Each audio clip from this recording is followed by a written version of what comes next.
Yeah, and then there's me. I'm sure he feels perfectly comfortable, but for me it's not exactly that warm today. I still have polar fleece. You know, I know a lot of people wonder, what must it be like to live on an island? Or they've dreamt of, oh, I'm going to live on a tropical island. What's it really like? We should probably talk about that sometime.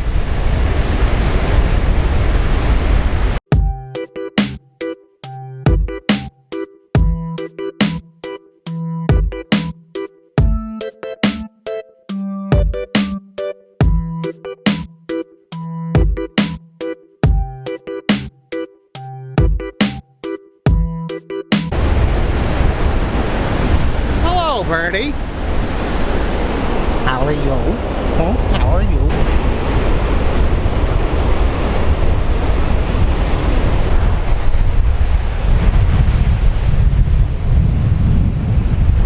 Okay, remember the guy earlier?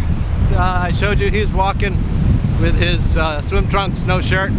I just talked to him, and he's from Michigan. He says they still have a couple feet of snow. So I can sort of understand why he thinks it's warm here.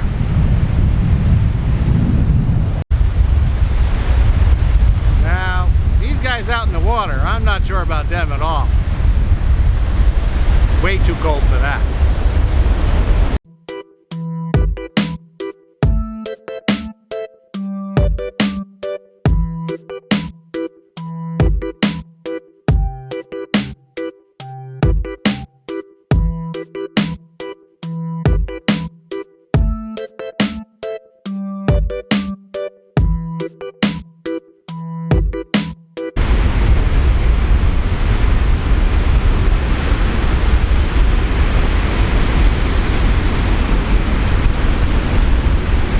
So a lot of people wonder what it's like to live on an island, and like anything, there's pluses and minuses. You get beaches like this, you get generally wonderful weather. I mean, it's been cold this winter, but there's also some negatives. You're on an island. You can't get whatever you want whenever you want. Sometimes the power goes down. You just hope that the internet's working, or when it's working, you try to do whatever you can. Gas is expensive, but it all sort of weighs out. And I mean, anybody who tells you, I think, that, you know, oh, this is paradise or that is paradise. No, there's goods and bads to everywhere. It's a matter of choices. Which choices you like, which you're not willing to. And islands aren't for everybody. If you demand a high degree of service, and things like that, on smaller islands it's going to be really hard, because like, you don't go to the grocery store on Monday and hope you're going to get whatever it is you want. You might get it on Tuesday, but you might not either. Island life is a whole different kettle of fish, so to speak. Okay, that being said, take a look at this beach.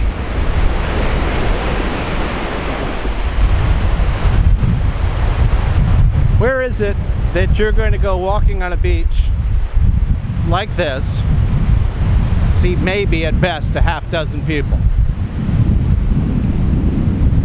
Definitely not in Florida.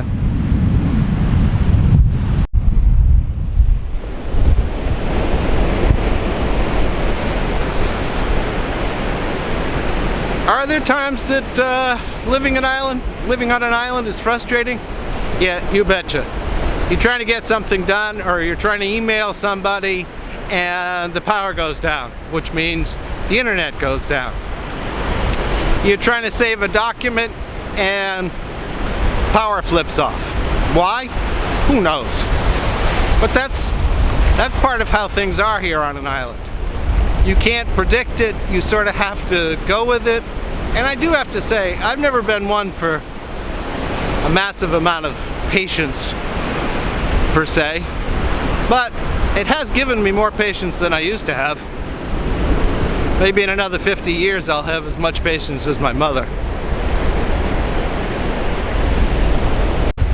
Okay, another one in the plus and minus department is that It's relatively safe. Not a lot of crime happens. If it does, generally people know who it was. Traffic is minimal. Not anything anybody would call traffic.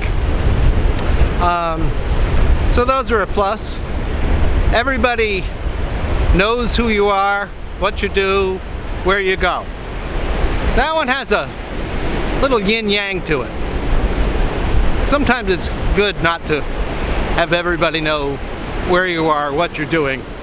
And unfortunately, in small places, islands, small towns, a lot of times if the story isn't good enough, we just embellish it, make it a little better.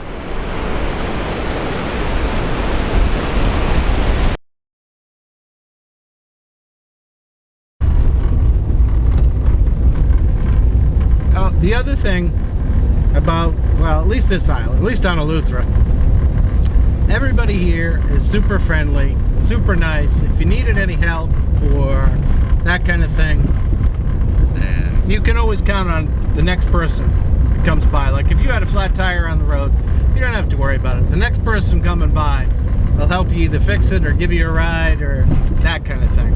So that's a really nice aspect to consider. But one of the downsides on the negative is that things on an island are expensive. Everything has to be brought in by boat. So it comes from Florida, then it goes to Nassau, then it comes to Eleuthera. And everybody along the way, of course, has to make money. That's how business works. So islands aren't cheap. You have to make your choices as to what you buy.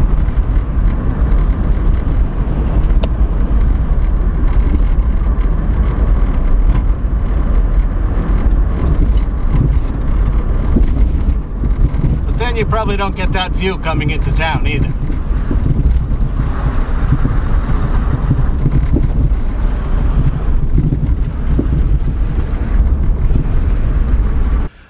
Okay, this is in no way an endorsement just because I'm wearing this t-shirt, but to tell you the truth, I can't wait to have a Dunkin' Donuts in a couple of weeks.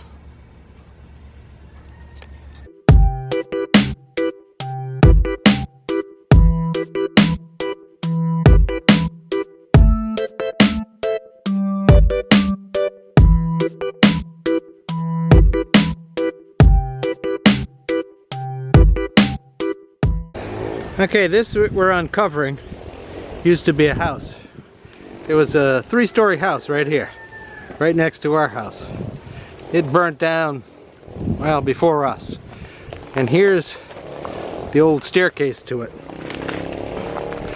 I'm not sure. I think that was probably a cistern, be my guess. And now it's got a cool tree growing out of it. Okay, remember in the beginning I was kind of handling some things rather carefully? Well, this is why. That tree that I cut down is just loaded with these thorns from top to bottom. And I didn't really want to see how painful they were going to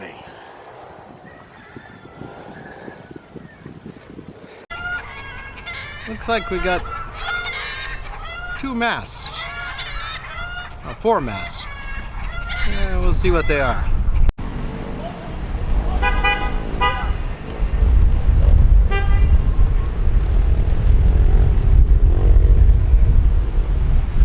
This is the one I think comes down from Boston every year.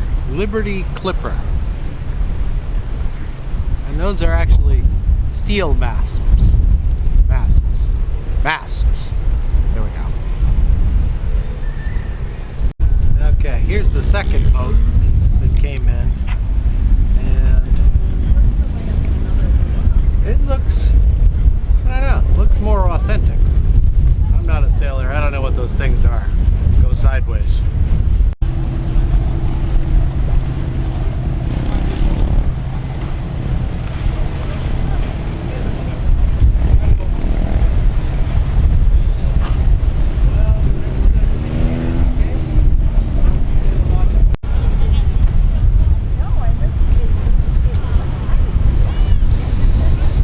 said they made it all the way from, it's registered, well, I guess in England.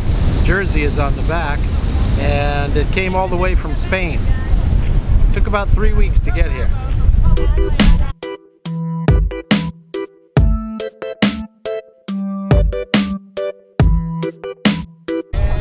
Now the guy also told me this was built in 1911.